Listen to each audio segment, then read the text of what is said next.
out. Burnt Out. Arguably the most angry song Ever? ever. Yeah, think of one song that you're like, oh, that person was really angry. Burnt Out is angrier. It's a really good song. By far the most angry song I've ever written.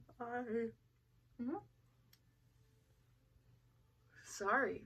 It's okay. I'm just so bored. I just hate hearing you talk. Burnout, I think Burnout's my favorite on the EP. For real? Yeah, I think it is. That's really interesting. When you first listened to it, I don't think you liked it that much. No, wrong. Wrong.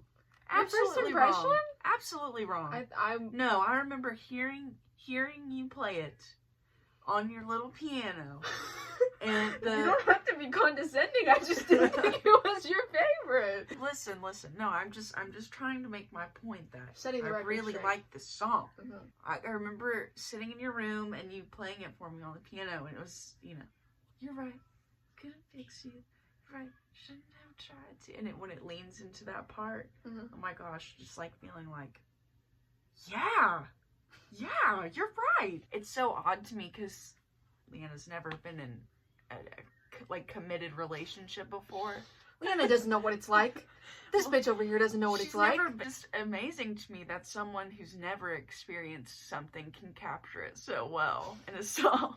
We were talking about this earlier, but Leanna does a really good job in Burnout of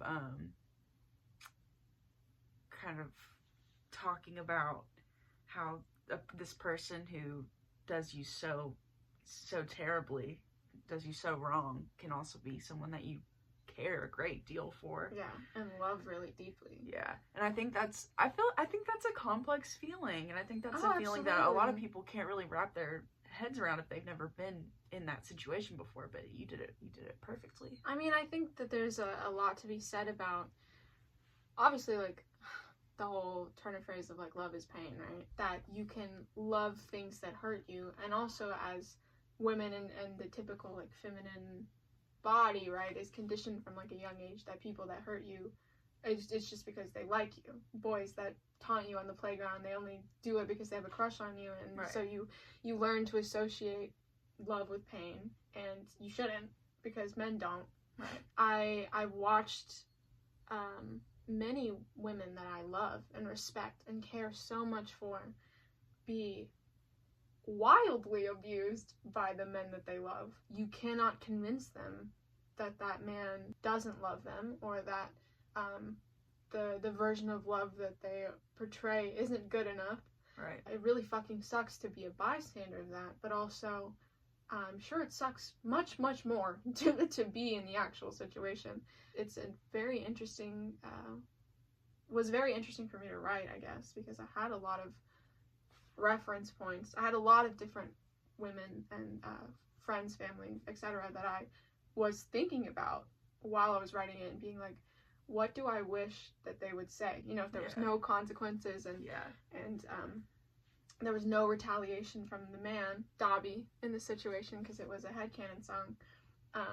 What would you say if you could be as mean as they are to you back? The meanest thing that you can do to somebody that doesn't like themselves is validate that there's a reason why they don't like themselves. As I was writing, I was thinking about all of the things, especially like for Dobby, because, it's this outside thing that I'm looking at, this person, that it's really easy to look at a fictional person that's already been made up as a character and be like, where's his flaws? What could I, destroy? What could I decimate about that person if I was being as mean? But it was really easy, obviously, to find things about him, to pick out. Well, this is an obvious villain, too. Yeah. Everyone understands that. Yeah.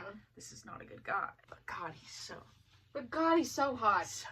They did it on purpose. People totally get a pass. Mm-hmm. But I think, especially in Burnt Out, because it's about a character, there's a lot of intention, with fire themes or whatever, because he has a fire quirk, and talking about ashes and smoke and something being burnt out or going up in flames or playing with fire. There's a lot of imagery that I was really, really, as I was writing it, oh my god, that's such a fantastic play on words, Bar after bar on this one. Bar after bar on this one. I also wrote in a lot of typical, abuse lines, because people, abusers, if you will, have a lot of the same excuses for being abusers. They must all read the same handbook or something. The same Reddit page. The same Reddit. They all listen to the same modern baseball song. They all read the same Reddit page. They all get their heart broken by the same 6-year-old girl. Oh my god. They never said that they were gonna be a good boyfriend, okay? They never said that. Never. They never promised you that. You just expected it from them and you shouldn't have. And that was too much of you.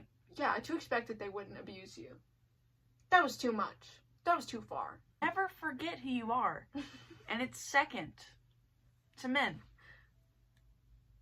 Relationships with bad people all start the same as they do with good people. Good people and bad people all look the same before you get to know them. Wanting to convey that just because you want to love me and just because you're doing the best you can doesn't mean you're good at it. Doesn't mean you're good at it. Doesn't mean it's good enough. Doesn't mean you're good for me. Yeah. And potentially anyone. So yeah, it's about somebody that doesn't exist, but it brings up really complex talks and feelings surrounding abuse and gender. And it's my favorite. I love a good female rage moment. Love a good female rage moment.